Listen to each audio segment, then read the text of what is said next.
what up, sports fans all over the world? It's your boy, MacDaGiantsFan, here with my guys, the Horsemen, Adam Costas, Zenith.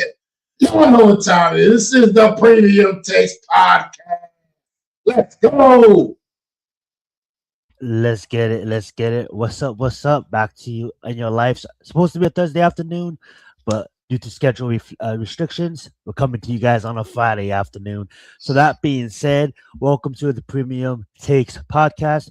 In today's episode, we're going to cover everything March Madness. I know the boys are excited to talk about that, especially Mac. He's probably the one that's been watching the tournament more closely out of all three of us. Excited to see what he has to say about those games.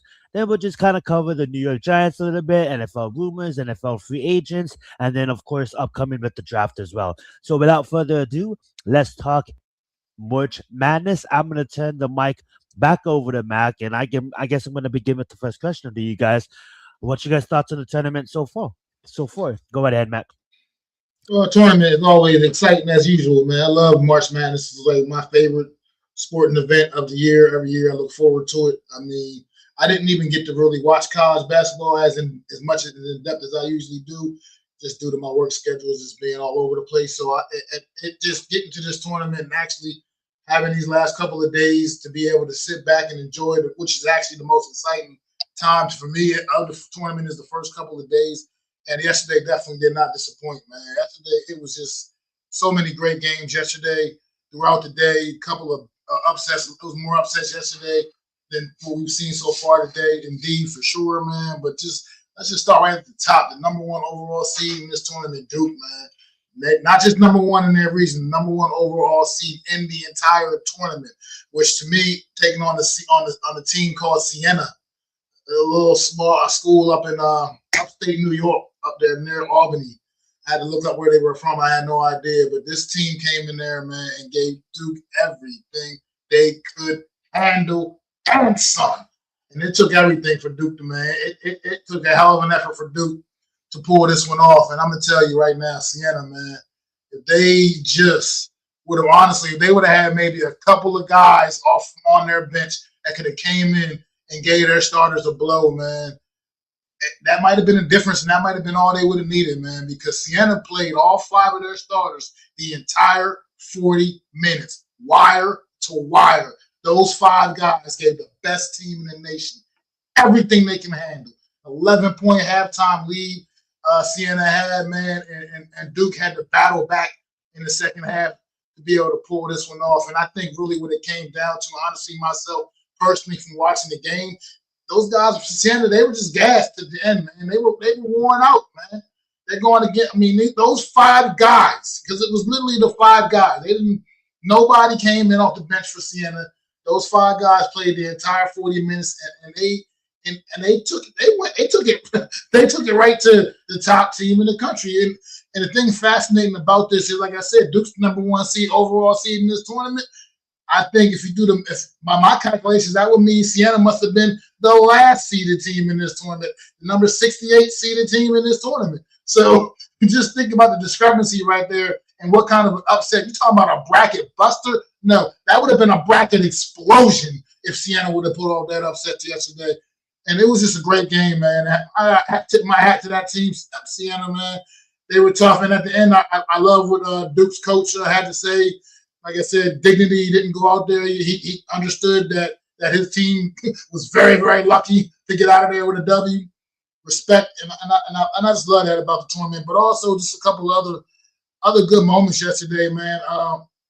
Who was that other school I was watching yesterday that pulled off that upset? High Point. High Point knocking off Wisconsin at 12. High Point at 12 seed.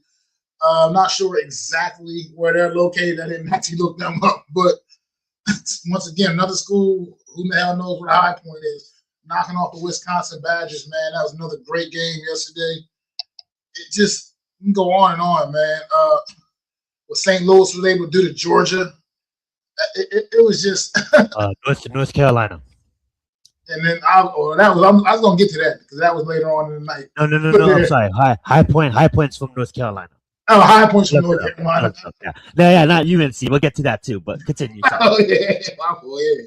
But how can yes, some school down in North Carolina getting it done, man. So we'll get to see them on Saturday tomorrow too as well. And but yeah, just like I said, St. Louis just dismantling Georgia last night as well. Not a major upset, but at the same time, an upset nonetheless, especially with that kind of it's the way they did it and the way they handed it to them, man. So yeah, it just a lot of good games. Like I said, all day yesterday, man. It was just a great way to start the tournament off. And then let's cap the night off, man. VCU, North Carolina, man, taking it going to overtime. VCU battling back at one point. North Carolina was up 19 points in this basketball game, man. And VCU battled back to get tie it up at the end of regulation, and then go into overtime and eventually be able to overtake the Carolina Tar Heels, man. So that just was an exciting day one, man. And then we get to the day, man, and today, and the day got started off with maybe the most exciting game thus far of the tournament. Thus far, I mean, I know we're still early in, but I mean, it was a great game to kick things off today. Kentucky and Santa Clara. I mean, this game had it all. I mean, these guys going just tooth and nail, back and forth, man. Then at the end of regulation, just trading threes at the end of regulation, sending this game into overtime. I mean, this game was something to see. Kentucky was able to eventually kind of overwhelm them a bit in the overtime session and get the job done. So no upset here. But at the end of the day, man, Santa Clara also tipped the hat to a squad like that. First time back in the NCAA tournament in about 30 years, I believe Steve Nash was on the Santa Clara basketball team the last time they played in the NCAA tournament, man. They came in here and they gave it everything they had against Kentucky, man.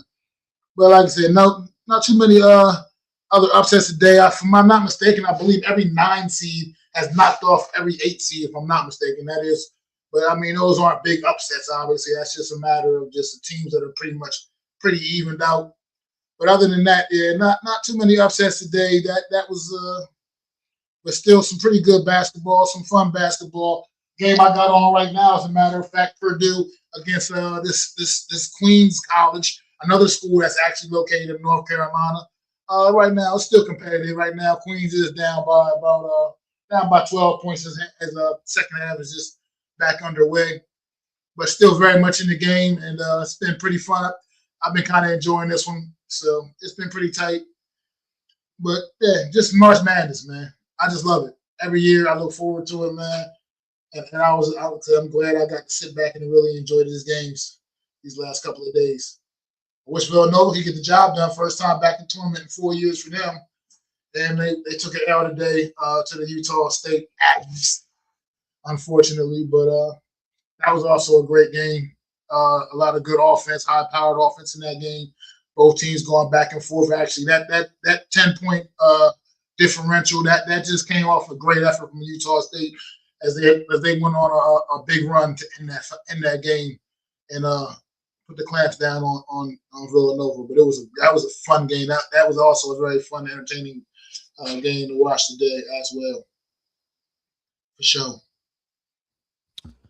Well said. Hell yeah. Go right ahead. Adam, what's your thoughts on March Madness? How it's been so far watching the games? Have you watched any of the games? Or what was the one game you want to talk about? Talk about a lot of games. What you want to talk about?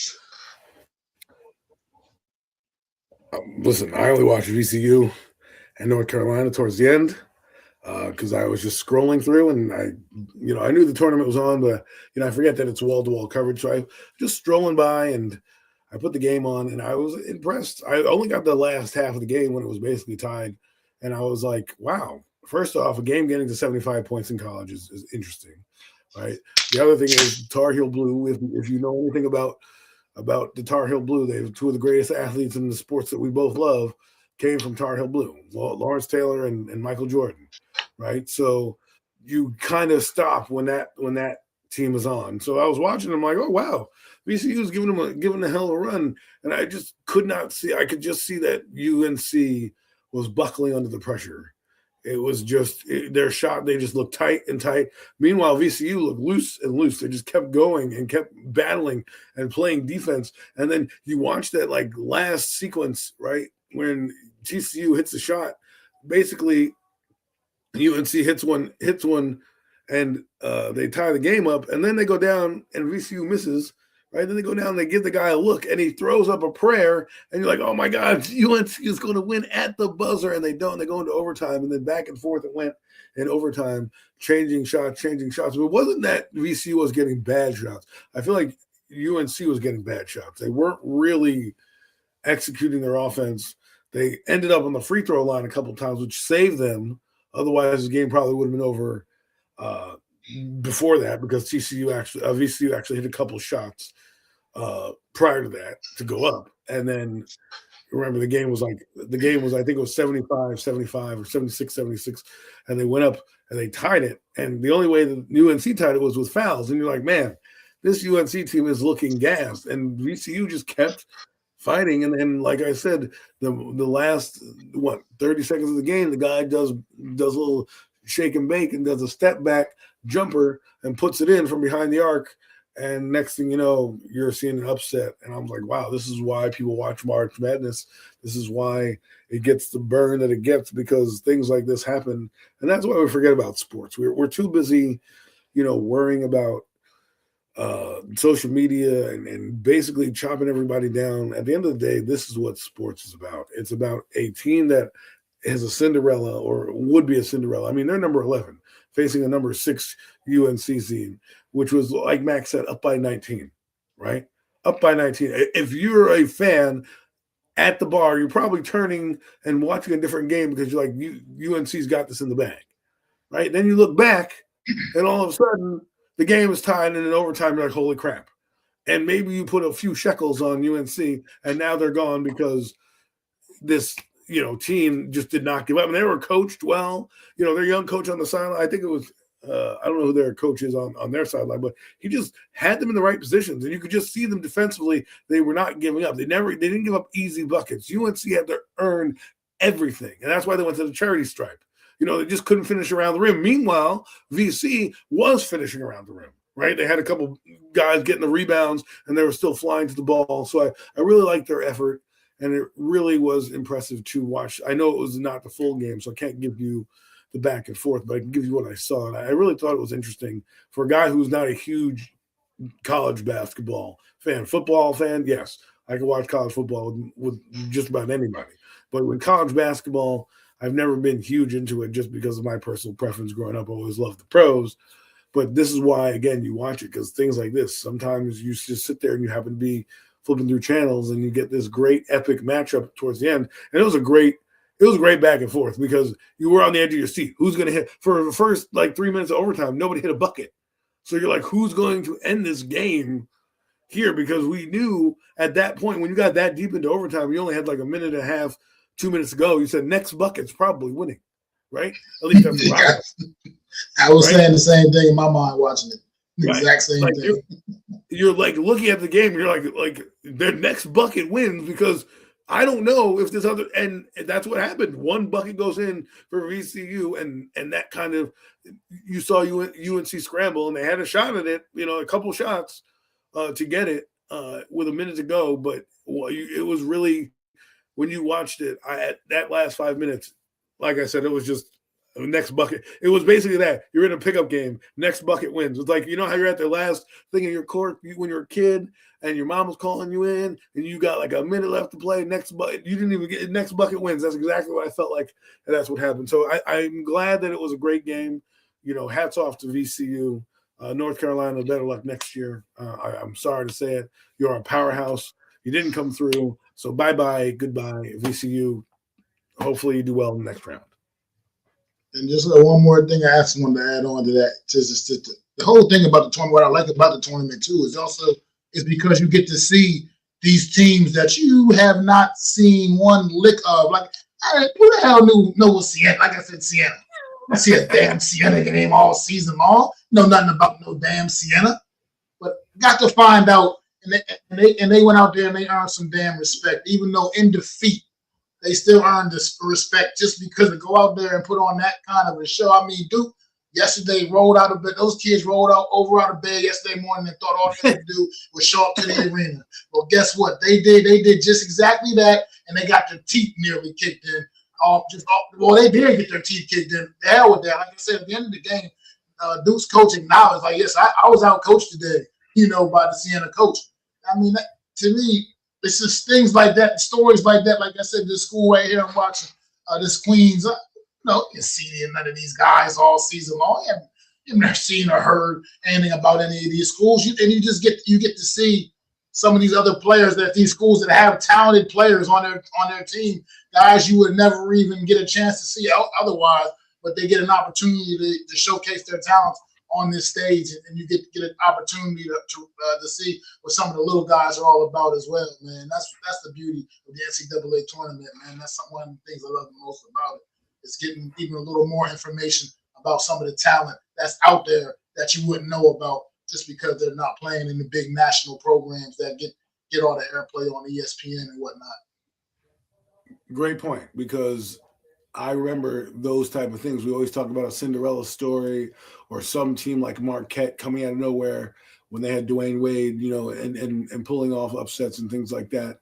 And it makes you realize how fantastic the tournament really is. And what really makes it fascinating is what you said, Mac. A team like Siena, who, again, if you're making a bracket the week before, you're probably not even thinking that Duke's even going to have a problem with this team, right? Not even the game's not even really close. I saw one game, it was like a damn near blowout, right? The other team barely scored any points. The fact that Siena gave a fight and they played wire to wire with this team, it really gives you, some admiration towards that college programs, that there are still some kids out there that love the game and want to go up against the best for this reason. I'm sure that team was hyped all week going in. You're playing the best team. You ain't got no shot. You ain't got this. You ain't got that. You're coming from this small school. This is the biggest school in college basketball, and you go out and put up a performance like that. To me, that's a win for Siena, regardless of how you want to look at it. Yeah, a loss, I get it.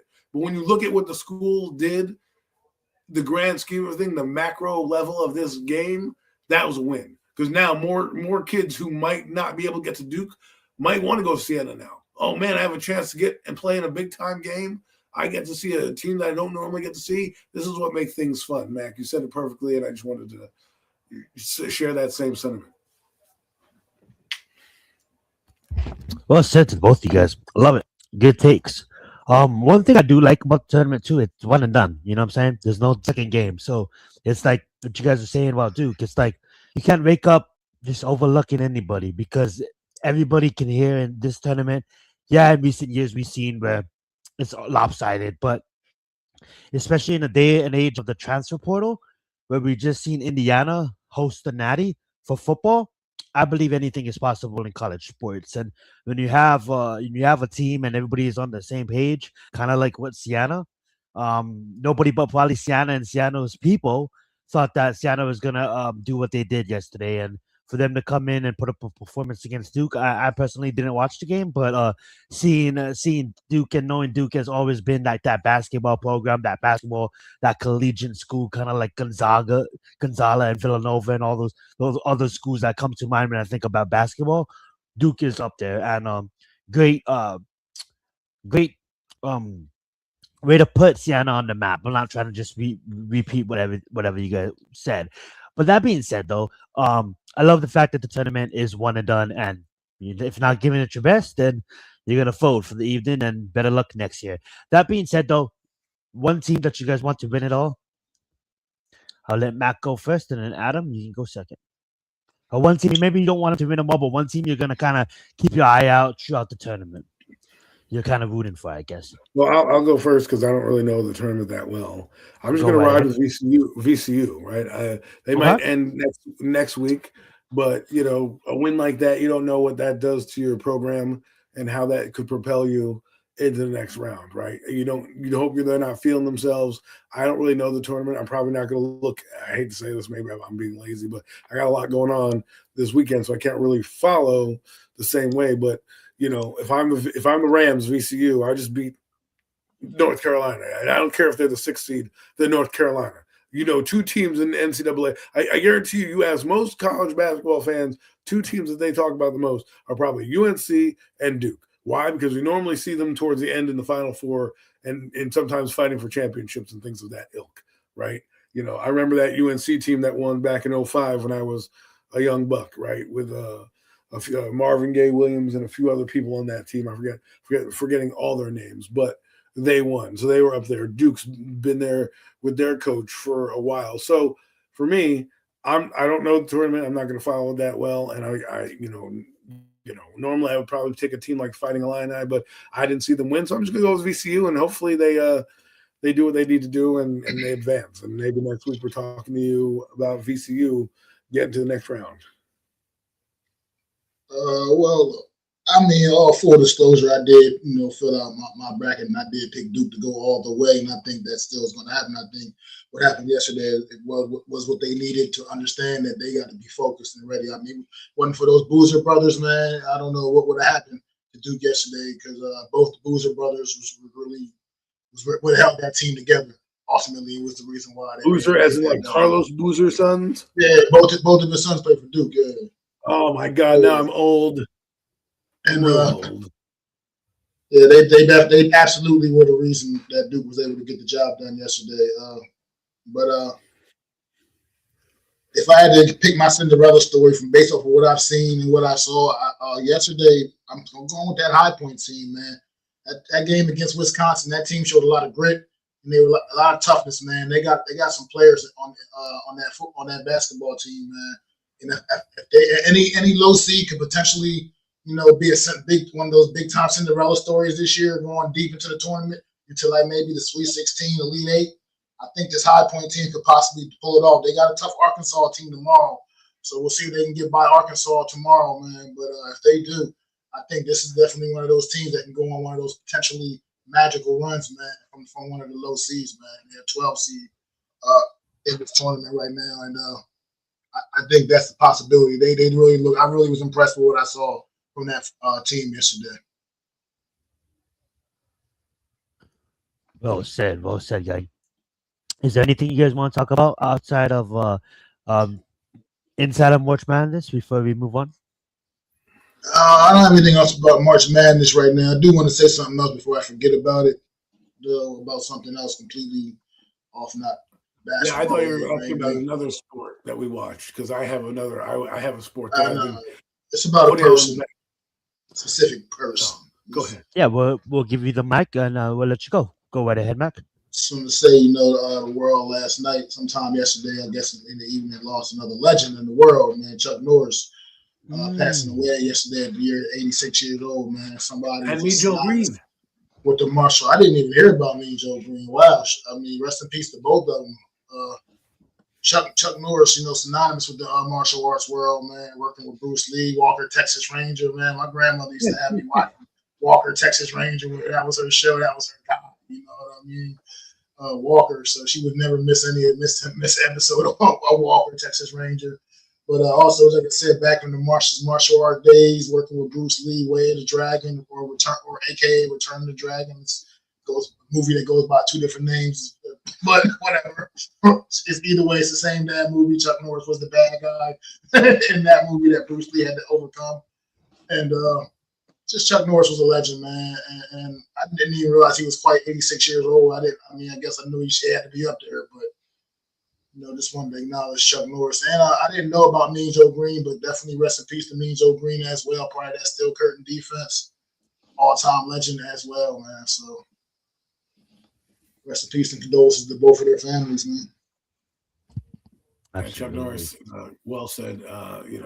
Like you said, he's been around, martial arts icon.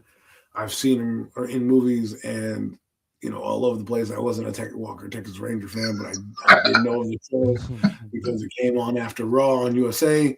So, I knew of it, but I was like, oh, Chuck Norris, and I would change the channel because I was not really that interested. I probably will go back and binge watch it now that Chuck Norris is gone. And then Mean Joe Green, I found out today as well. Pretty sad about him because, he was one of the first people in the soda industry, the Pepsi commercial where he throws the his jersey to the kid, and he was kind of an icon on that defense that we talked about. That's probably one of the best defenses in the history of the NFL. That really makes the NFL what it was in the modern era. People talk about steel curtain, like you don't get a nickname if you're not a good defense, right? That's just it. And they had Jack Lambert, who I just found out the other day played with a broken leg at one point, which was insane to think about. The guy just taped it up. Apparently, he broke his freaking ankle and taped it up. I'm like, what is wrong with these people? But that was football back in the day. Mean Joe Green, was breaking people's face masks and things on the field. So, we just got, as a sports thing, these guys are both into sports. Martial arts is a sport, whether you want to follow it or not. Chuck Norris was there, led that brigade. Mean Joe Green, Pittsburgh Steeler, part of that history of the NFL. And so we just got to acknowledge them. So, but I went off. I thought you were talking about different sports, so I didn't know Mac was going down that route. But thanks for bringing that up, Mac. Well said. Well said. Yes, RIP to both of them, and thoughts and prayers with their families as well. And hopefully, they'll rejoice in their lives. And that being said, Matt, Adam, I'm going to pass the mic over to you. You had something to say as well. You can. I've been following out of the blue. I've been following NASCAR. I've been putting it on, and it's just been interesting to, my father-in-law comes over, and he's not a huge NASCAR fan. They like cars and stuff, and you put it on, and we're sitting there like, wow, this is really cool. And then you watch it, and you're like, why do they have stages? And now it's all strategic and stuff, and they have stages. He's like, and it's funny. He was sitting there like, oh, they really did the stages for the commercials, right? Because NASCAR used to be, used to do 300 laps and no stoppages, right? You have to do pit row and everything like that.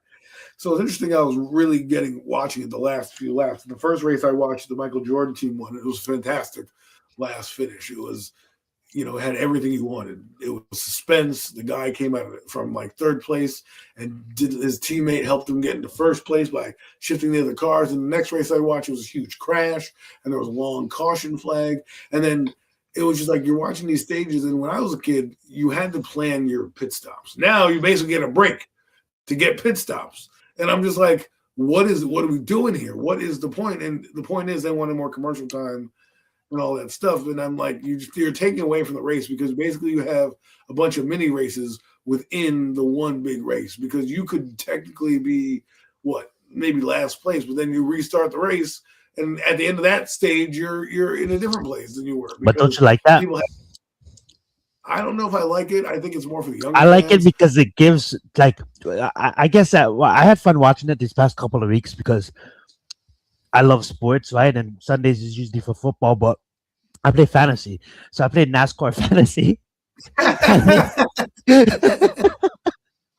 I love the research because in my fantasy, will I say, it helps me if a driver's not in first place. Like say I don't know, maybe Chris Bell is in third, but the restart gives him an. He's not gonna run down a Hamlin. You know what I'm saying? Yes, well, he did win. He did. Hamlin did win, absolutely. And shout out to 2311. I think you mentioned that earlier. Off to an amazing story. But I'll let you continue. Yes, with the Michael Jordan team's been doing good stuff. But it's funny because I do think it's interesting for me, but the breaks are kind of annoying because I'm a generation a little older than you, not too much, but we kind of have ushered in a lot of things that sports is not today, right?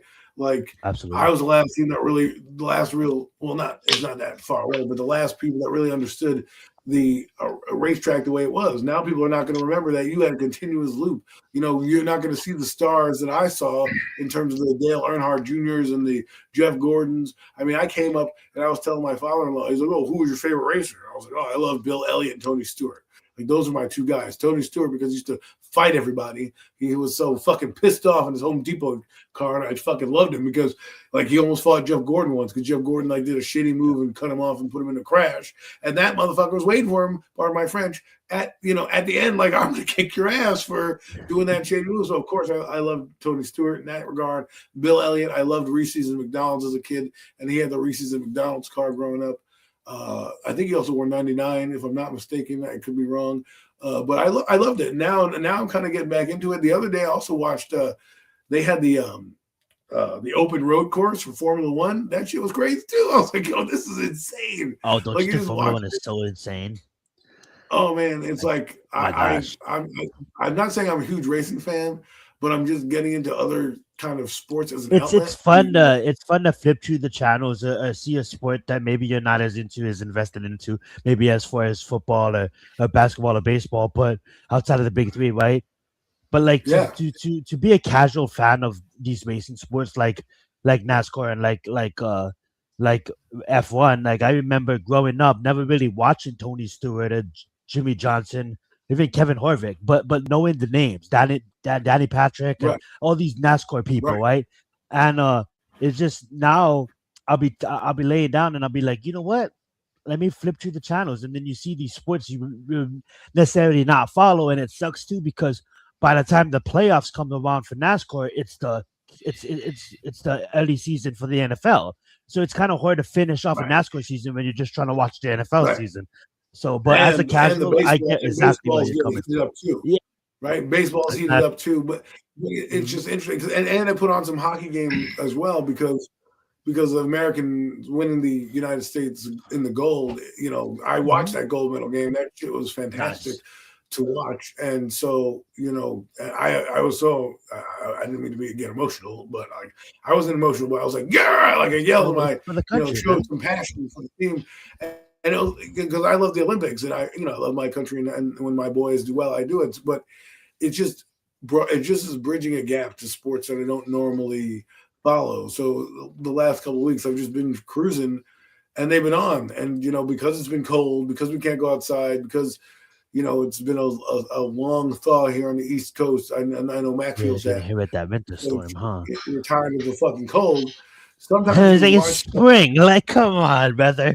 Give these guys a break. You tend to watch sports that you don't really, want to get into. And like I said, my father-in-law and my brother-in-law are both car guys. They're like into cars. And so it's good to watch. Meanwhile, they like American cars, and Toyota's winning all these races. And it's just funny to see, like, Toyota, who's not known, is a family car, not known for anything, is out here,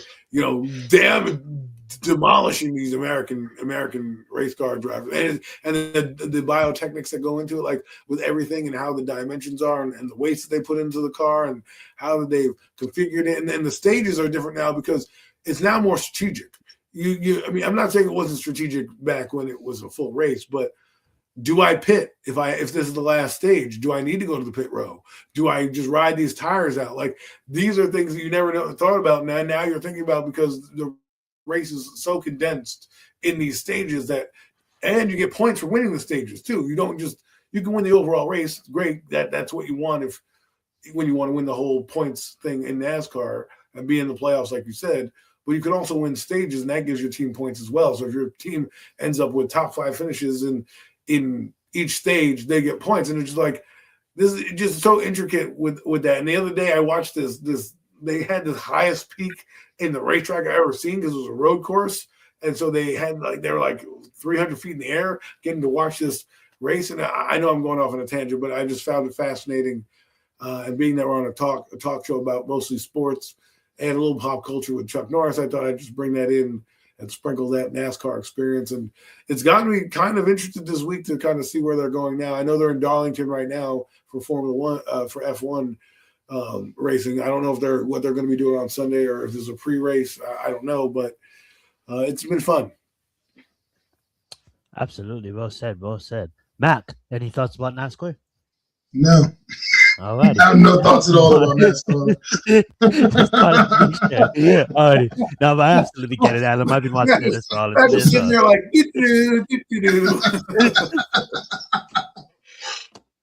I'm like looking at he does not give 2 flying F's. I respect NASCAR. I know a lot of the guys. I know a lot of the racers. I know a lot of the top guys and stuff like that, but I don't know anything about the sport. I can't speak of it with any kind of any form of intelligence. So, I love it. My rant wasn't that intelligent either. I was just telling you I happen to be putting it on, and it's kind of exciting. So. Yeah, I love it. Let's get into a sport that you do know. Let's get the baseball news from you. I know the spring season is in full effect. What's going on in the world of baseball? Talk about your team. Talk about all the teams. What's your thoughts on the baseball season so far? I know it's still spring training, but I'll let you go. Well, spring training is moving along. World Baseball Classic just wrapped up.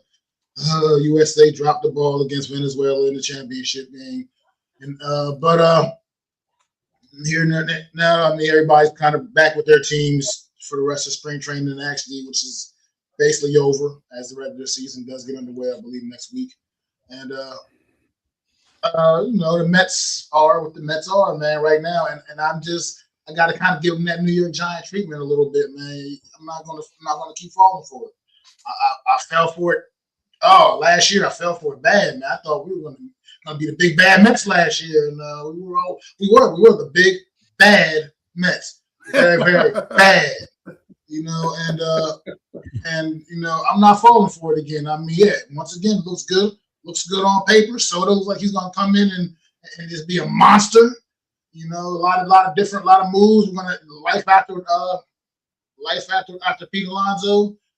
Now here as he's moved on to the Orioles, no Brandon Nimmo this year, as he's moved on as well. So, a lot of nice little moves, nice pieces. But at the end of the day, I'm just going to I got to wait and see with the Mets, man, and see what they're really all about, man. I just can't. I thought last year they made moves in the offseason last year that was going to really kick in the door.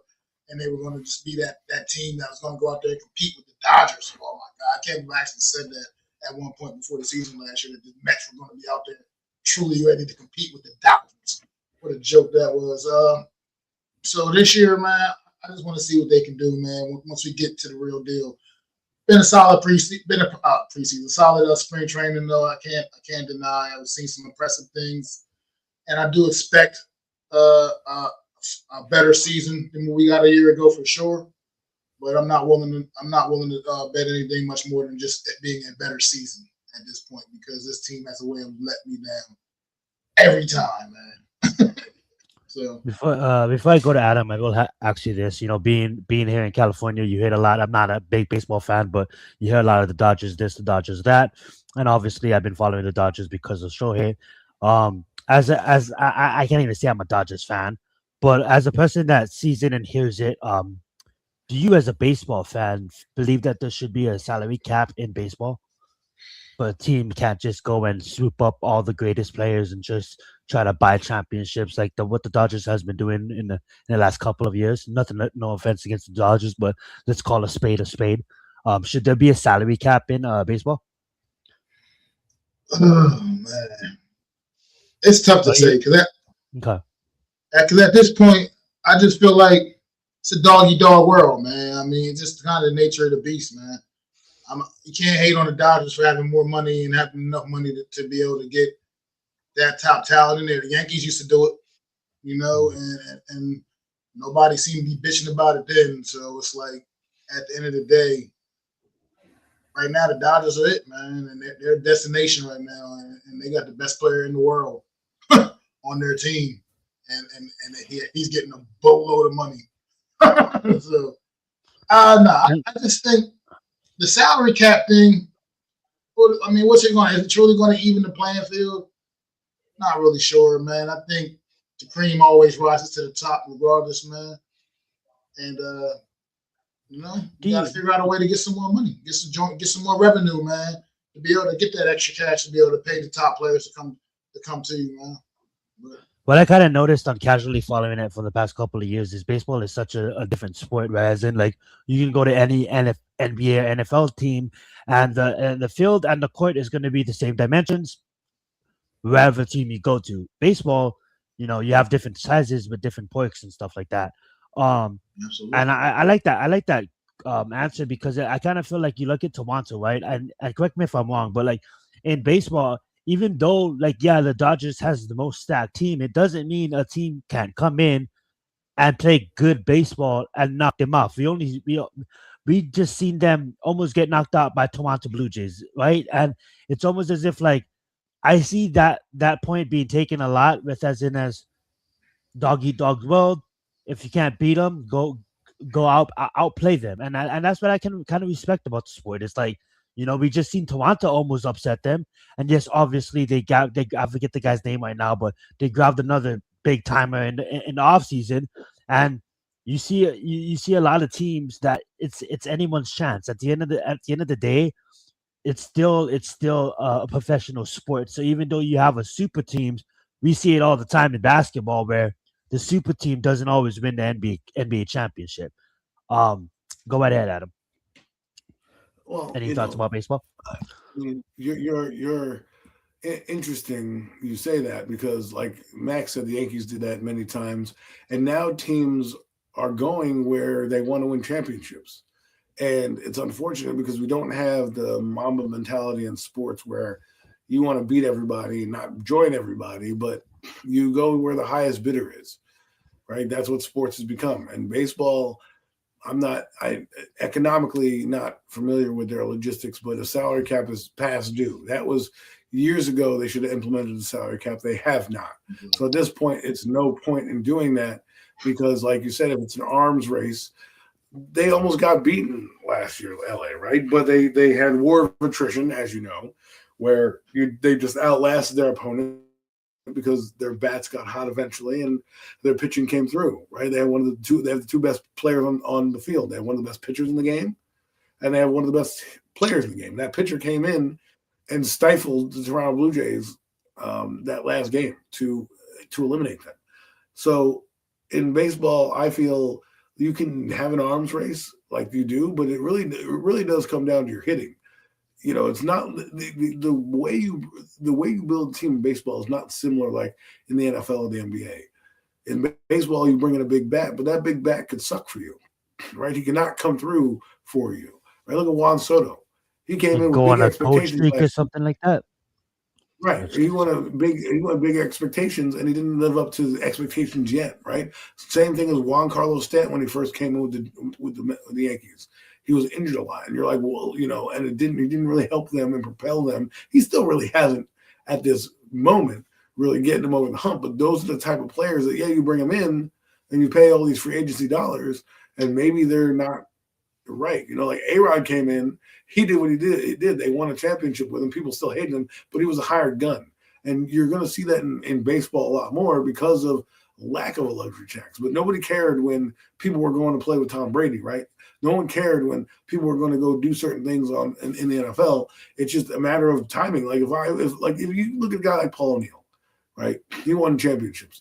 He's a guy that if he wasn't on the Yankees, he would probably be one of those guys who wants to go play on a team like that can win him a championship, right? You have Ohtani, and I can go to play with Ohtani. I'm going to go do that. Oh, I can go play with the Orioles because they're going to give me the most money, even though I may not like Baltimore. I'm going to go do it now because I'm making generational wealth outside of that. And baseball's been known for that. I've seen baseball a ton of times where there's been one guy on the team who's excellent, and the rest of the team's ass. But you're going to the ballpark to see that guy, like Mark McGwire in St. Louis in 1998, nobody on that team was that good. But when he was going for the home run record, you were like, oh, I'm going to go see Mark McGwire play, right? Every year. They didn't do much with him. Same thing with the Cubs back in the day. They weren't that great, but they had Sammy Sosa. So you would go to the park to see Sammy Sosa, right? And, I think baseball's changed a lot. And it's going to be an arms race, and if you can't beat them, join them, right? So that's what a lot of teams are doing. As far as the Yankees go, I think they're status quo. I'm on Aaron Boone watch this year because if they don't get to the World Series, because you can't go to the World Series, and I get it, you lose to the Dodgers, right? We all know the home run, the grand slam heard from around the world, right? Which basically that game one grand slam really crushed the Yankees that World Series. And since then, they've kind of regressed. They went to playoffs last year, but they were expected to do bigger things. And right now, they're probably bringing back a very similar team. And it's hard to say where they're going to get their talent with the lack of pitching they have and the lack of depth in their bat. Are they going to be able to sustain what they do? And we know with Aaron Boone, they're a hot home run team. They live and die by the long ball. If they don't get the long ball, because Aaron Judge is exhausted or Juan Carlos Stanton is out of the lineup, it's going to be tough. I know Jacoby Ellsbury, he played a friggin' great year last year. I mean, you have to rely on that guy having another great year. And then the Yankees need to rely on guys like Ellsbury and others to kind of carry that lineup along. And if they don't, they're going to struggle. And it won't be for lack of trying, but for a team that has one of the highest, you call it salary caps, the deepest pockets in baseball, I'm just surprised at the lack of maneuvers they made and the running it back effect that they're having. And if they don't make the playoff, if they don't make the World Series, I got to say, Aaron Boone, you got to go. Because at what point does he get moved? Because we've had guys, legends like Joe Torre and others, Girardi won a fucking World Series and he gets kicked out off the team. But yet this guy, Aaron Boone's done nothing with this team. And don't act like he hasn't had stacked lineups. Don't act like they didn't spend money for him. He's had teams that have done, at one point, Aaron Judge is a dog. I know who that is. Aaron Judge, they Juan Carlos Stanton, but their whole lineup is a bunch of hitters, right? And what do they always lack? Pitching. And then decision-making. In critical moments in playoff games, Aaron Boone tends to do dumb shit. And he puts in guys that are, the one time I was watching the game, he put in a guy that hadn't played in 6 weeks. The guy was coming off the injury list, and that's the pitcher you're going to start in a game off the bat against their best lineup? And I'm like, how is that even feasible? What do they go on to do? Well, that guy comes in, and what happens? A couple runs get knocked in, and then you're scratching your head like, I wonder why you made that decision when you had other pitchers in the roster, right? And I think they need to find out if their AAA is good. I know the Yankees, I was talking to Alex, and he mentioned that the Yankees seem to love their farm prospects. And I think that's where it kills a team like the Yankees, is the willingness or the lack thereof willingness to trade prospects to get better. In order to get better in this league, you've got to be willing to wheel and deal, right? You can't let games pass you by because, we're going to hold on to this guy who's a great prospect who may not be here in a year. Well, guess what? I want to win now. And right now, I can get a big bat or I can get a big pitcher, but it's going to cost you something. That's what's called currency. That's why people need to understand, like in the draft, in the NFL, when you get like 10 draft picks, that's currency. I now have currency to maneuver up and down the draft board. If you have good prospects and you need pitching, unfortunately, you've got to part ways with the prospect. Otherwise, the good pitcher that you want is not going to come here because they're going to be like, what the hell are you giving me? A bag of fucking balls? Like, what the fuck do I want this for? Unless you're doing a salary dump or something like that. So I'm off my soapbox now. But the Yankees, we'll see what they do. I don't like that they're not on Netflix. Not because of Netflix. I have nothing against Netflix, but I was having a conversation with my friend the other day, and he's like, I'm losing the integrity of these sports because they're all going to these streaming platforms where you have to pay for the sport now, right? Where we didn't have to with the Yankees on TV or the Mets on TV or, cable TV. You have SNY, you can buy the sports package. But now streaming services, it limits your audience. It really does. Even though you might think that you have a broader audience, a lot of people with Netflix, they're going to be scrolling for the Bridgerton or whatever other dumb shows on there, Love is Blind, or, whatever reality TV shows on there. You want to know something crazy about that, Adam? Is I live here close to Los Angeles. I'm like 2 miles up the coast, right? And like all games from my area to probably further greater Los Angeles area, Dodgers, Lakers, and Clippers is blacked out on regular television because you have to go to Spectrum. And the only way to have Spectrum is to get it through a cable provider. So I don't watch any Clippers, I don't watch any Lakers, or I don't watch any Dodgers games, and I think that's pretty fucked up. The only Dodgers games you can watch is the ones in the playoffs, or you have to go to a board. I think that's insanity. So the local teams you can't even watch.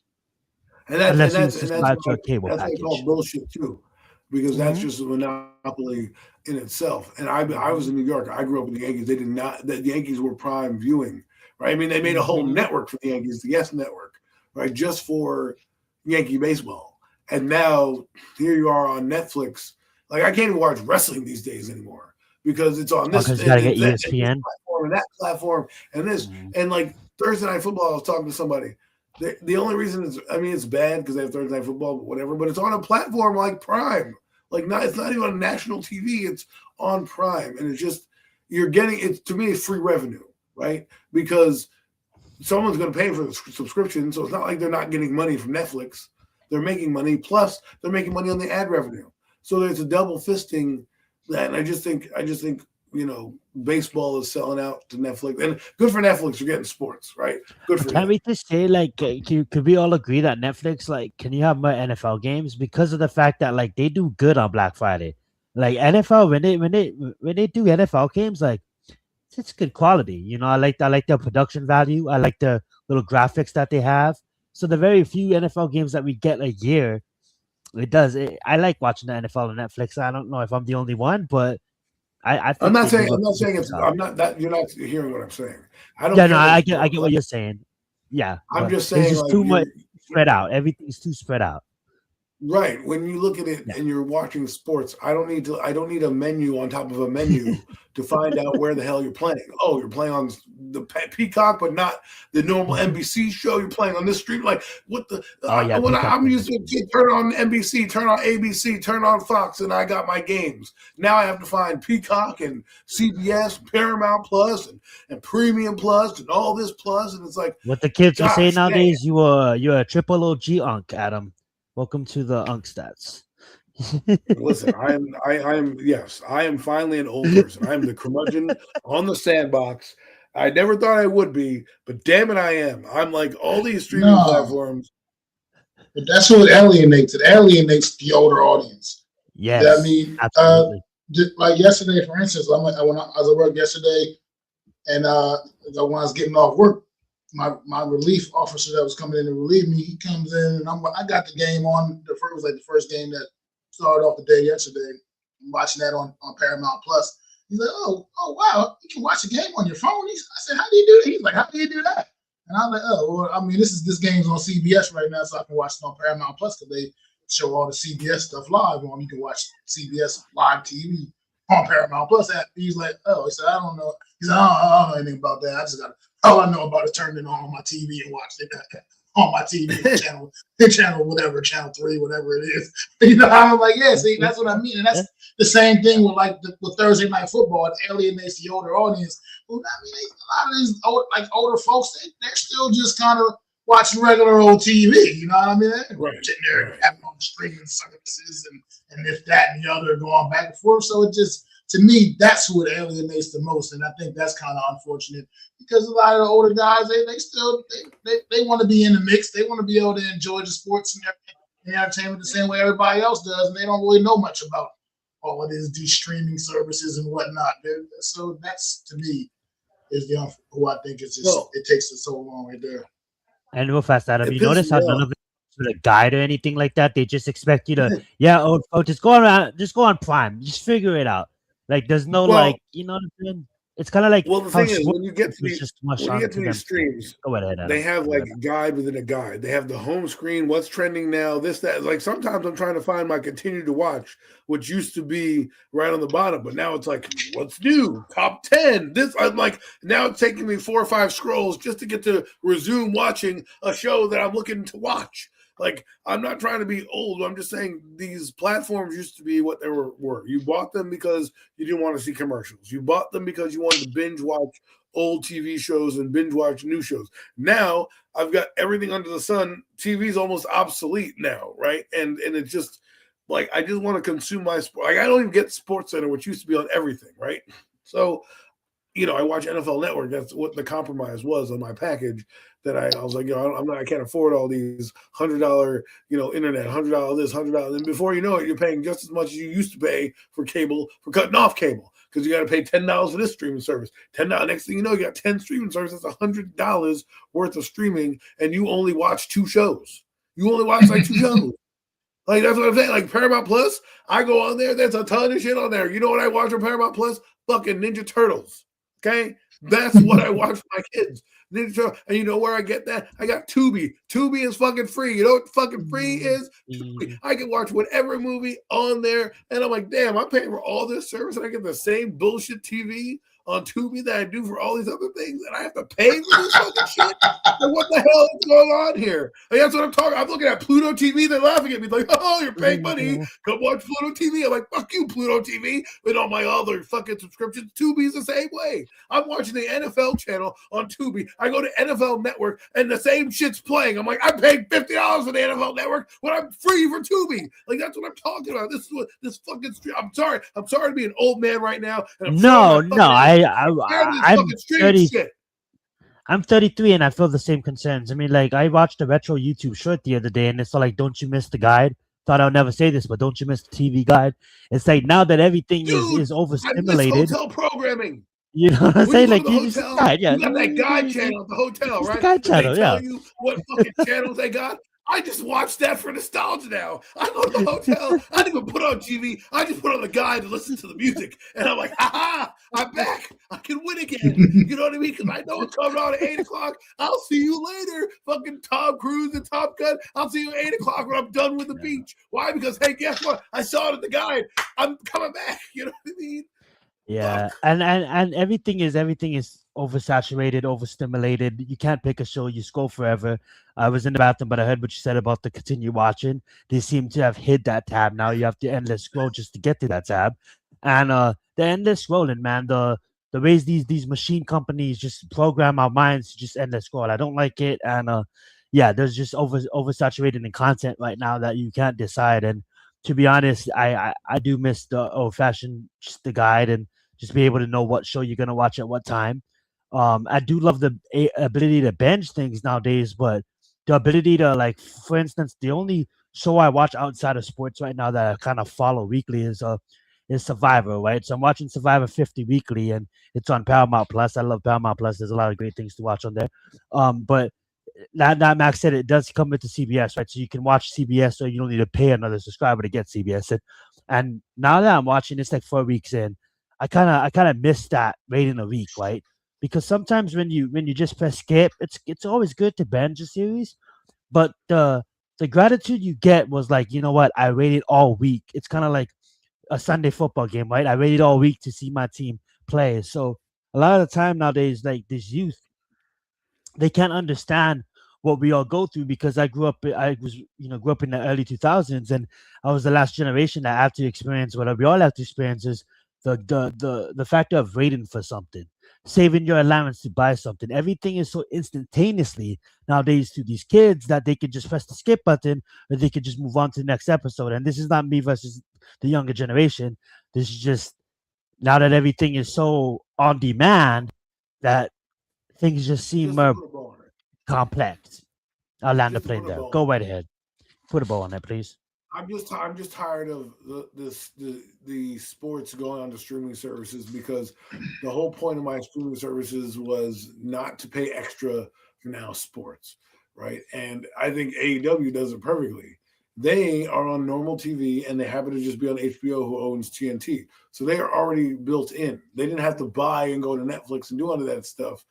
And they're just, their product is on twice a week. When meanwhile you have the WWE, who apparently there's rumors that they're not, the ESPN is not happy with them because of their streaming. I'm telling you why. Because when you have on Netflix one night and you have SmackDown on another night, on like tonight on a Friday night, you're not in the prime viewing. Well, you have Wednesday night for Dynamite, and then Saturday night not main event, but Saturday night, whatever they have for AEW.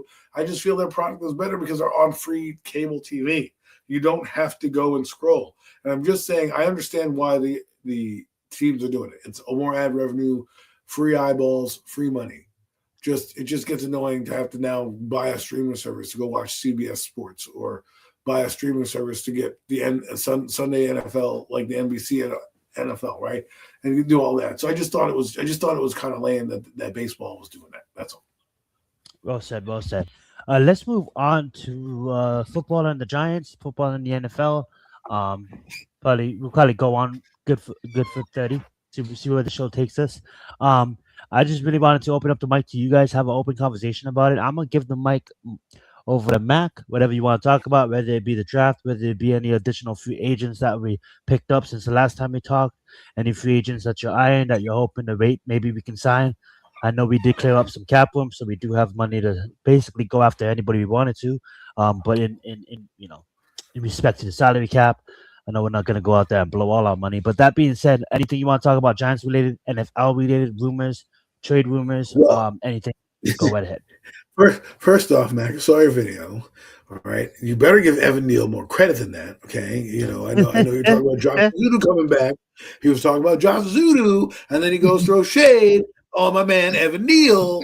I think he's trying to put out there in the universe to get my man kicked off the team so he looks like a genius. I'm telling you right now. The day is coming. Evan Neal, I've talked to him on the phone personally. I personally went to Evan. I said, "Look, man, I got to bet with my friend Mac." Imagine Adam really did that.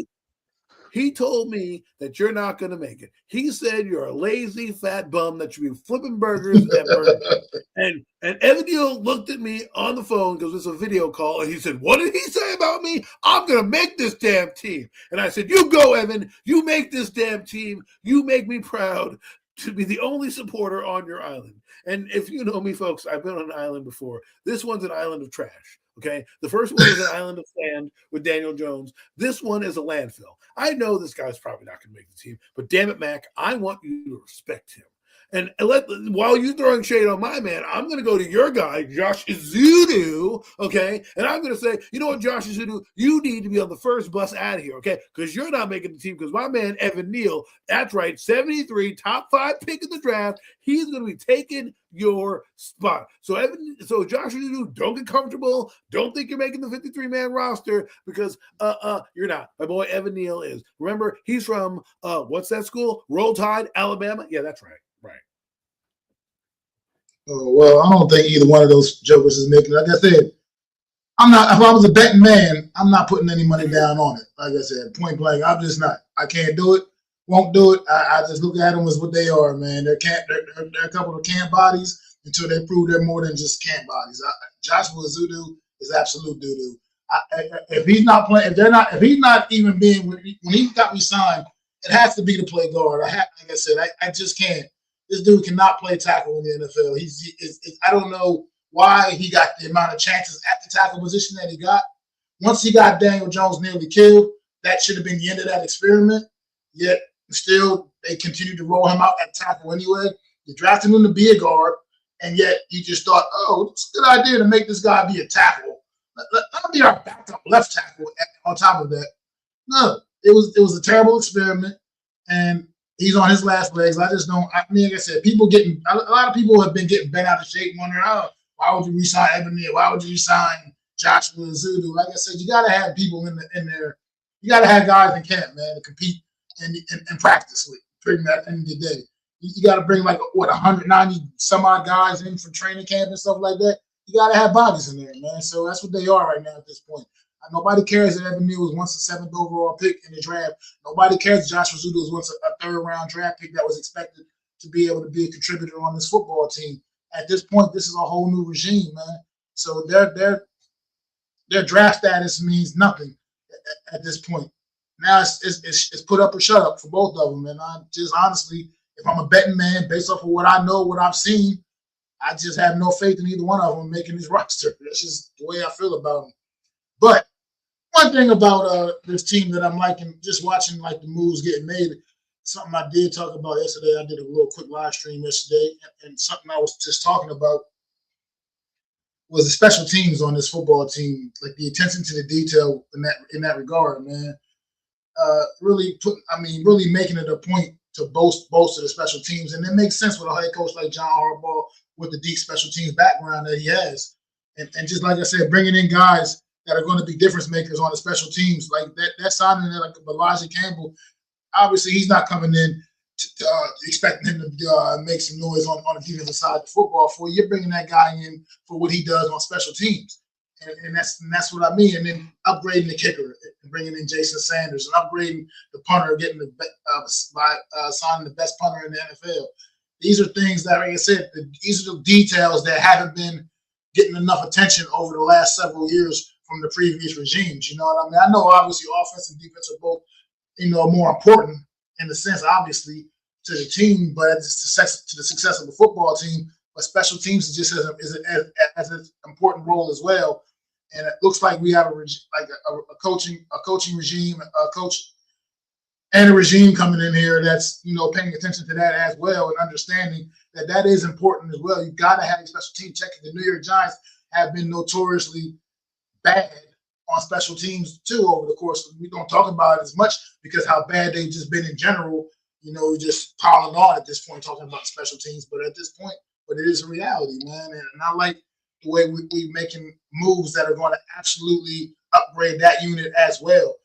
And just when you watch and look at, I'm just kind of having fun right now at this point, looking at what we've done through free agency thus far, and kind of trying to figure out now what direction is this team going to go come April in the draft. It's tough to tell, man, because you look at all the secondary players they brought in now at this point, re-signing Jason Pinnock back there at safety, and bringing in a couple of the corners that they did, Newsome and Washington, and yeah, still more work to be done, obviously, in the secondary, but up front, I think still also has a lot of work to do, man. I mean, defensive line depth for sure is still something that has to be made a priority on this football team. And what kind of direction do this team go in with number 5 overall pick? Do they trade it back? Do they try to trade back and look for a trade partner to trade back and regain some extra draft capital? Do they go ahead and make that pick? And who is the guy they take? I mean, personally, I'm on a Sonny Styles, Caleb Downs kind of train there. But at the same time, I said it last night, and I'll say it again. If you walk up to that podium, number 5 overall pick, and pick Jeremiah Love, I'll be a little perplexed, but I won't be mad because that's a phenomenal football talent as well, man. And do I think it's our biggest need by any means? No. But at the end of the day, I'm never going to get mad picking a great football player, and that's what he is. So I'm just kind of curious, and I'm excited to see what direction we go when we get to the draft now, because I believe we had a pretty successful free agency period thus far. There's going to be another free agency window as well where there's going to be some more caps from other teams and whatnot. And it'll be fun to see who's going to be available and see who's out there, man, who may become free and somebody who else may join the New York Giants, man. So I'm excited for right now as things progress into the off season. Great to hear the updates I'm hearing about Cam Scatterboo as well. It's like he's gonna be ready to go come training camp. He's now running, able to run and work out a lot more. So it's good to see, man. Hopefully getting Malik Neighbors back healthy. Pretty sure he won't be ready to go for training camp, but at the end of the day, as long as we can get him back healthy for maybe potentially the start of the season, it's just look, sky's the limit for this New York Giants. I'm not going to make any of those crazy bold predictions like we're going to turn it around like the Patriots or like Chicago did, but I'm just really, really excited to hopefully see some competent football. And right now, it's baby steps, like Meek Mill said, man. Levels to this shit, man. And I right now, I'm ready to see competent football from the New York Giants again, because we haven't seen that in so long, man. So that alone for me will be a good sign of things to come. Well said, well said. Before I let Adam go, I love that Meek Mill reference. Absolutely levels to this shit. And when you speak about going offense, right? Because I've been doing the same thing for about a week. Like we all know we all know we want Sonny, we all know we want Downs. But when you look at offensively, right? It's like who can we attack on the offensive side of the ball that could come in day one and automatically put in that work that we need. Yes, we can get a Cornell Tate. Yes, we can trade back and get a Malachi Lemon. But the number one name that sticks out to me is because he's so damn good, and he's a premier running back, and his position is Love. When you look at it, imagine him, especially about our aging running backs, right? Because Love is 20, Tyron Tracy's 27. You really gonna be signing Tyron Tracy when he gets to 28, 29? You look at Singletary. He's aged. You know what I'm saying? So now you got to look at the future of the team, right? You have to draft for the future. When you draft for the future and you're gonna take an offensive player, I'm taking a Love because of the fact that you have Pat now. And even if you didn't have Pat, but now I can imagine that Love, obviously a 3-down back. I'm not going to get into Love because we all did our research on Love. And if you're watching this and you haven't, you've probably been living under a rock. Go watch some Julian Love. Go watch some Jamal Love. That being said, when you look at Love, behind Pat, and then you have Scat. It's like run the damn ball down these teams' throats, physical football, and what the Giants is known for. But the only scare with Love is we have the Tennessee Titans and Brian Dable sitting right there. And I think they're taking Love. And that's why I haven't been mocking him to the Giants, because I honestly feel that even if the Jets go on a limb and take Sonny Styles, the Tennessee Titans is my fear of taking Love, and that's where I have names like Downs. I have names like Tate, but Downs could go before us too when we have Sonny Styles. But that's my biggest fear for the draft is if I want to get excited for Love just as much as I'm excited for Downs and Sonny. But the thing is, we have Tennessee sitting right there, and they need to run it back. And you mix that running back with what they have. Now you're talking about a food. You go Cam Ward at quarterback and Love. I can see Brian Dable looking at Love eating his chops because he just coached Berkeley. So that being said, I'm gonna pass the mic over to Adam. Well, I mean, I think you defense is a good spot, but since you're kicking it over to offense, there's two guys. The Penn State guard is getting a lot of traction right now as one of the guys the Giants like. And I saw a video of him pancaking people. Oh my goodness, he gets you fired up. And I think that's where the Giants may lean if they don't get Love. The only reason I like Love is because I watch Vega, I think. Sorry, I'm just saying his name. Vega Ione or something like that. Yes. Excuse me. So only reason I like Love is because when you watch that Baldy's breakdown with Picard and watch what Picard does for the offense, and he bounces out with that running back, it's really interesting how well they got so many runs with Henry and running downhill and how he changed the dynamic of the offense. And I think that for me is what Jeremiah Love is going to bring to the table, is that dynamic back that we don't have that can change the field in an instant, right? Think about this. When you go up to the line, you have Dart back there, you have Picard, and now you have Jeremiah Love back there with Isaiah Likely, Malik Neighbors, Darnell Mooney. You're fielding yourself an offense. The only reason I don't believe it's going to be Love, not because I don't believe he's going to make it there, is because the need at guard is so sufficient and so needed that if I could see them saying, you know what, I'm going to take this Penn State guard here because he's rising up the boards. We need somebody in the middle, and then them double backing on that guy from Arkansas, the running back they brought in, who's got that 4.3 speed. He's 6'1", 223 pounds, runs a 4.4. I think it's Arkansas he was coming out of. They can get him in the second round, and now you've got your dynamic back in the backfield. You've got your guard that can plow the way, and now you've got Pritchard who can help with that run blocking, that 12 personnel that you're going to run. And that's what I think they're going to look at. As much as I want Sonny Styles, that's where I'm going. Now, if they get Sonny Styles, I'm going to be ecstatic because I think people don't realize how good he can be for this team and what the Giants actually need, because they see Tremont Edmonds and like, oh, we filled that spot. You still need another spot next to it. But I think the running back room, having a dynamic runner to with Dart, imagine a defense now having to worry about not only handing off, like, yeah, Scatterboo's good. I like Scatterboo. He's a good back. Let's be honest. Is he a breakaway back? No. Is he a guy that's going to turn 0 into 60 and flip the field on you? No, he can get you a big run. I'm not saying he's not going to break a big run, but last year he was more of Mike Allscott. He got you the hard, tough yards when you needed. He ran hard. He did what he needed to do. I think he's a good back. But imagine if you had him and Jeremiah Love. You hit him with the 1-2 punch.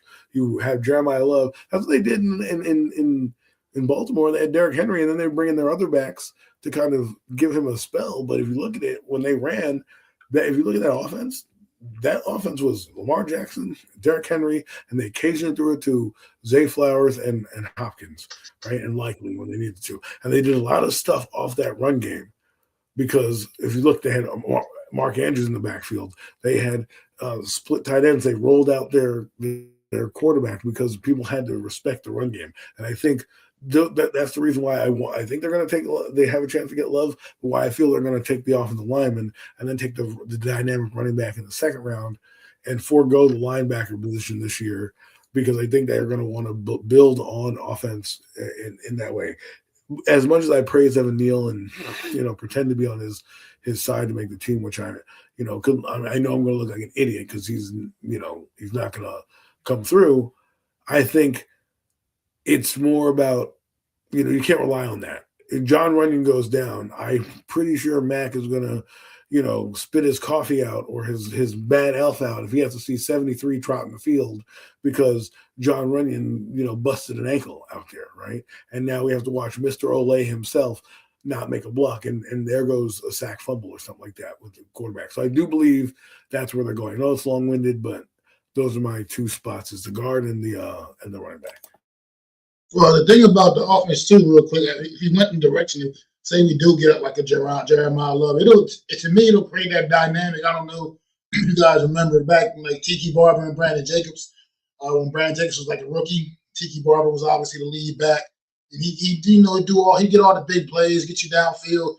But when they got inside that 5, man, they turn around and get that ball to the big guy, Brandon Jacobs, man, bully his way into the end zone. I remember, if I'm not mistaken, he had a pretty a big year with just scoring touchdowns. It's like when he was like a rookie or a second-year player or something. Other when he was still playing behind Tiki Barber. I think that would be something similar you would see like a Scatterboo where Jeremiah Love was making those kind of plays like the big time dynamic plays, and then once you got inside, you needed those tough yards with a guy like Ricard leading the way, and Scatterboo just pounding it at you. I mean I love what this football team, the identity this football team seems to be creating. But the only reason why I still lean more towards wanting to use that pick defensively is because I just think there's still so much more problems with the defense on this football team, man. I just feel like there's so much more holes. I feel like right now, we can go out there right now, what we know this team has offensively, and I think still really be really, really competitive and really put up points on the board, have the ability to be really pretty dynamic. With what we know about this offense right now, today on paper, I think it can go out there and really be potentially a pretty dynamic group. I can't say that defensively still. Don't have that kind of confidence in this defense right now based off of what we saw a year ago. Like I said, I still have nightmares of those games.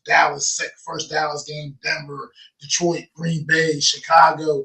I mean, I still have nightmares of those games with the breakdowns defensively, just getting gashed in the run game, giving up over 5 yards a carry in the run game over the course of a season. That is inexcusable.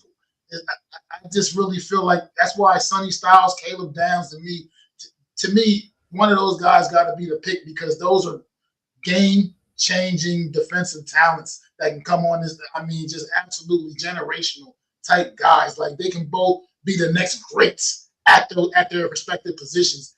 That's the kind of talent those two guys have. Respectfully, I mean, Caleb Downs can literally come in and potentially be that next great safety up there with the Ed Reeds and the Palomalus and guys of that ilk. You know what I mean? And the same with Sonny Styles, man. He can come in, like I said.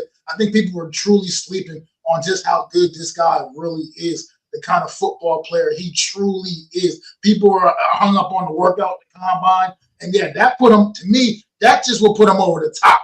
Was the workout just will put him over the top. What this kid does on the field, he was still worthy of a top 10 pick, in my opinion, in his upcoming draft. And I think the workout made him a surefire guy that should be consideration for that number 5 overall pick. That's just how I feel about it. I just think this defense just has so many problems, I really want to really see us, really try to shore this thing up on the defensive side of football. I love that take. And I will say this, like I understand, believe me, we understand the I would say the PTSD that we have for seeing blowouts last year. And one thing that I would say that I'm a little bit more comfortable. I know it's on paper, but what I can say, what I can see with, obviously getting Nagy, I was pissed off, but then seeing what we have around him now with Greg and with the ex-Tennessee coach, I'm forgetting his name right now, should know it. But that being said, with how much leadership, how much NFL experience is on both sides of the football, and on this coaching staff, it makes me really, really excited on what's to come. And I'm not gonna sit here because Mac just did it and explain to you guys how good a Sonny Styles could be and how good a Caleb Downs could be. But I'm also looking at it with like they're all like if you look at all 3 of those guys, right, including Love, Jeremiah Love and both of those defensive guys, they're all John Harbaugh's type of player. And Adam just brought up offensive tackle, offensive guard too. So if you think about it, we're in a position where John Harbaugh is probably going to guarantee get one of his type of players. But not only that, if he's not there, maybe trade up a bit to 8, and then you still get to you drop the offensive lineman and acquire maybe a picks that we don't have, because we have limited amount of picks inside the top 100 and in this drafting period. But the reason why I like this draft is, we're always so comfortable picking in the top 10. But I truly believe that if we take someone at 5 or we take someone at 8, or if we trade back, there is truly gonna be the rookies that's gonna come in that is drafted is gonna make a big imprint on this next year coming up. And when I look at teams like Detroit and what they was able to do with Jameer Gibbs and Montgomery, that definitely could be us the way we want to run the football down people's throats. And that's why I think like I said, I'm not going to sit up here and explain how good the defensive players is, because I've been shouting I've been shouting Down's name for forever, and I recently realized how good that machine is in Sonny Styles. When I went back after the combine, I looked at some of his highlights and some of his tape. The guy's a damn machine, and all of those Ohio State boys are machine, including Tate. But man, looking at Love, I'm like, I can see the vision, because you have and just to buy into that a little bit more before I pass it to Adam. And Adam, please take this conversation wherever you want to take it, New York Giants or NFL related. But the way I locked in with that is you have a running back that's coming off of a season injury that he still is slowly working off of it. You have a good exclusive running back in Tracy, but he's getting old, and then you have an aged running back. So when you look at that position, we just got done talking to about Henry. It's just such a John Harbaugh type of player when you talk about Love. So I'm excited. No matter who they take, it's gonna be fun. And I'm excited about receivers in the second and third round too. That's why I'm not high on Lemon or Tyson or Tate, even though they're all 3 dogs. I believe we also can get dogs later on in this draft. But so I'm really eyeing in on those 3 players, and of course, if we're in a position to take an offensive a guard later, maybe like pick 8 or 9, that's the pick I'm trading out and then getting one in. You know what I'm saying? That being said, let me pass the mic over to Adam. You take this conversation wherever you want to take it, my friend. Let's get it. Well, I will navigate a little differently, because we all have given our thoughts on the draft, and give a little football take on like a team like the Minnesota Vikings and what they're doing with J.J. McCarthy and how they feel about him, because he brought in Kyler Murray. And I was talking to a friend of mine, and we were talking about why J.J. McCarthy is getting the chances, or, still sticking around. And he's sticking around because he was a top 10 pick. If this guy was picked in the second round, he would have been gone, jettisoned from the team. But when you're bringing a guy like Kyler Murray, we'll really can see if Kevin O'Connell can get him going, because if Kyler Murray is probably the best quarterback they've had, is going to have there talent-wise. And if they can pull a Sam Darnold with him, that's what they're not going to make the same mistake twice, where if he does well, they're going to let him walk out the building. And I thought that's an interesting move for the Minnesota Vikings, because if their defense is good like it was last year, the defense was still solid last year, kept them in games. I mean, they dominated the Giants, let's be real. We lost to some backup third-string quarterback. That's how good their defense was. I'm not saying anything against our Giants, who were abysmal, but I'm just saying the defense is still solid. Now they bring back Brian Flores, right? They know they traded Greenlaw away. They're going to get a couple more pieces back.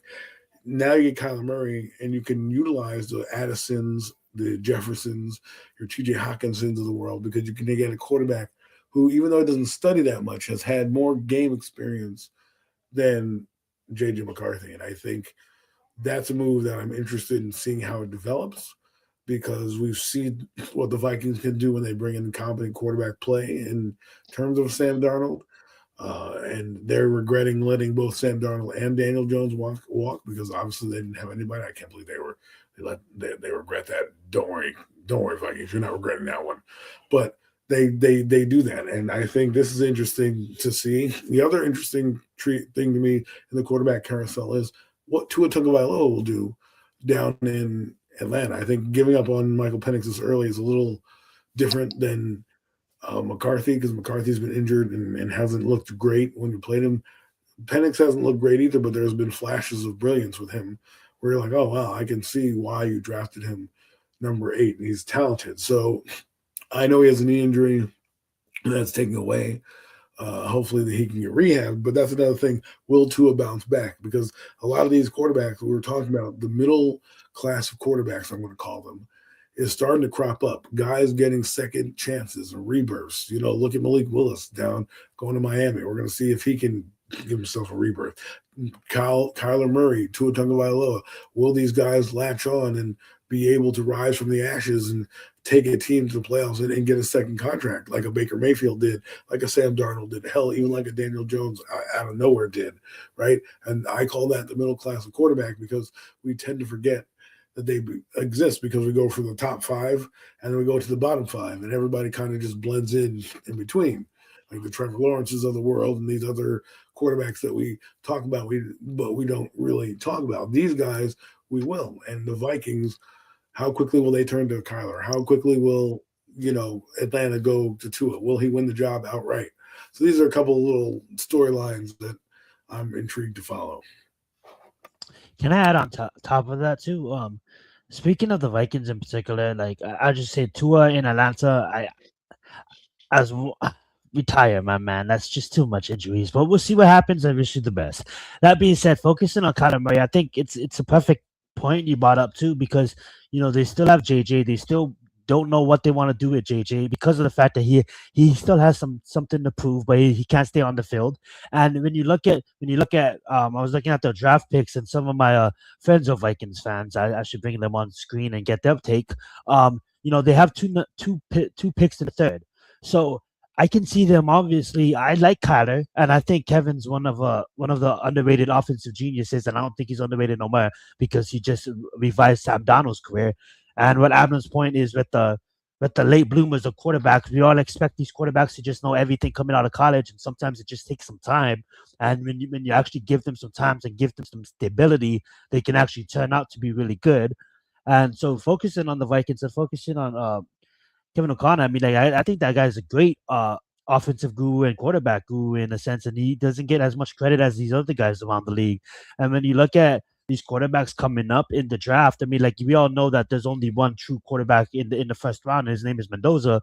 But you look at some of these other quarterbacks, I can see them even taking like a Nussmeier in the third, or even trading some of the thirds if they get scared and moving up to get a Nussmeier maybe in the late second, and kind of having that quarterback competition. I still think that Kyler Murray is going to beat out whoever comes in the draft, and obviously with JJ dealing with his injuries and stuff. But it's a good quarterback, like Adam said, to take this franchise where they want to be, because they have a good defense, they have a good offense.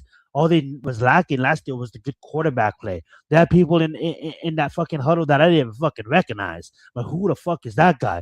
I have to turn to my Vikings friends, and they're like, "Yeah, we don't know as well." And like the fact that you guys don't know, it's we've been in that situation as Giants fans. So that being said, shout out to Kyler Murray, and hopefully, I think he's locked in. I don't think he'll be playing that much Call of Duty. I don't think they have to put that in the contract. And if he locks in, the kid is one of the most dynamic players at that position when it comes to moving the ball down the field with his legs. And I think that's a fire pickup. And I'm glad that the fact that you gave that the attention that it needed, Adam. Let's get it. Look, just ruin that a little bit.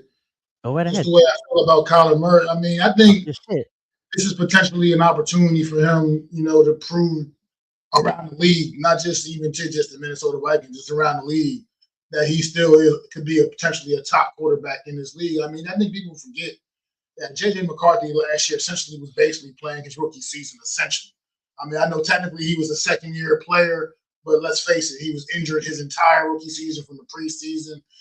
So he had very limited NFL experience. I mean, other than being in the rooms and meetings and whatnot, but as far as being on the field, it was essentially his rookie season.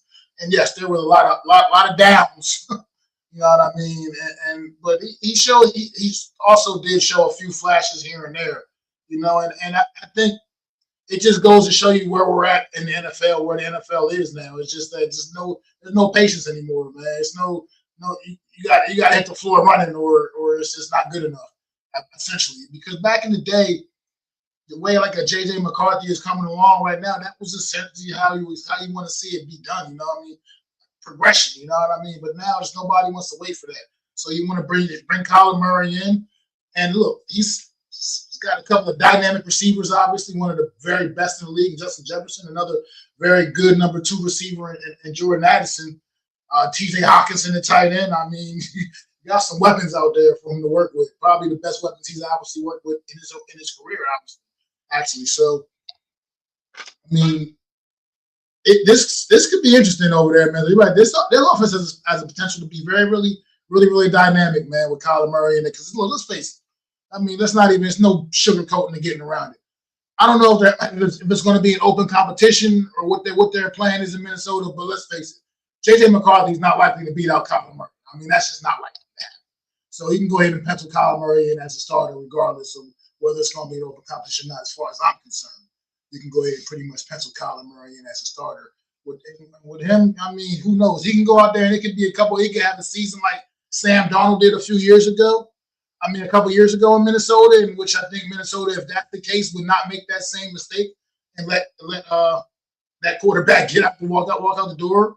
You know what I mean? Or it can just be like a season that's maybe just good enough that maybe, they're comfortable, not re-signing him, moving him on, letting him move on, and he can go off somewhere else, and then maybe they'll feel like McCarthy's ready to take the reins. But it's just, I don't know. I do like the signing of Kyler Murray there. I think that was a big time, low key, really smart place for him to go. I'm glad he didn't just, go to the Jets and to go deal with that nonsense. You know what I mean? I think a guy like him would be eaten alive in New York. You know what I mean? So with just the media alone. So I think he made a good decision going to Minnesota up with a great coach, like you said, Kevin O'Connell. And like I said, a lot of good group of weapons around him, man. And I think he has the opportunity to really turn his career back around and get back to that status that he once kind of was at, where people were respecting him as one of the top quarterbacks in this league.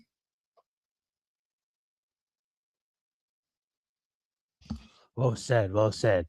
That being said, guys, is there any other topics you guys want to get to? If that being said, I'm free to wrap it up. If you guys want to cover anything that I may have forgotten that you guys want to cover real fast, I'll leave it to you guys. Fresh out of topics. I think we covered everything. Yeah, I don't got nothing major, but I do want to say one thing just to end the show real quick a little bit.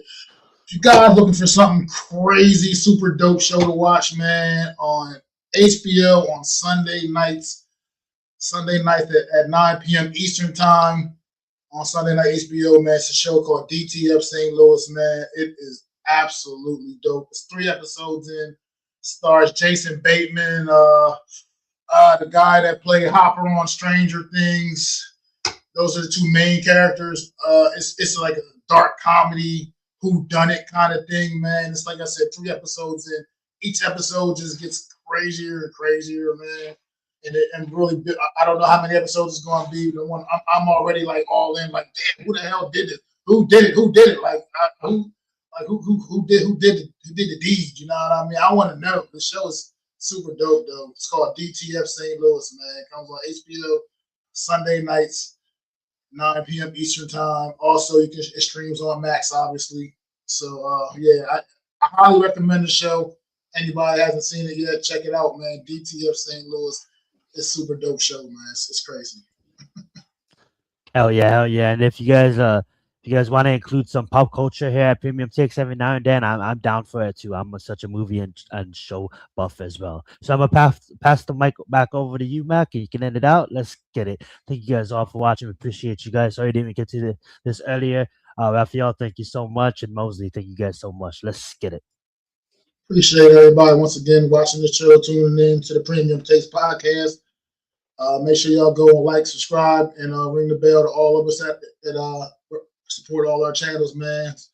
Myself, MacDaGiantsFan, and Zion, Zenith, and Adam Costas, and at the Hardcore Sports Network. Go show some support, show some love, man, and throw them 4s up for our guy, NYG, Jeffy T, man. Always here with us, man. One love, man, Jeff. You ain't going nowhere, man. We still love you, baby.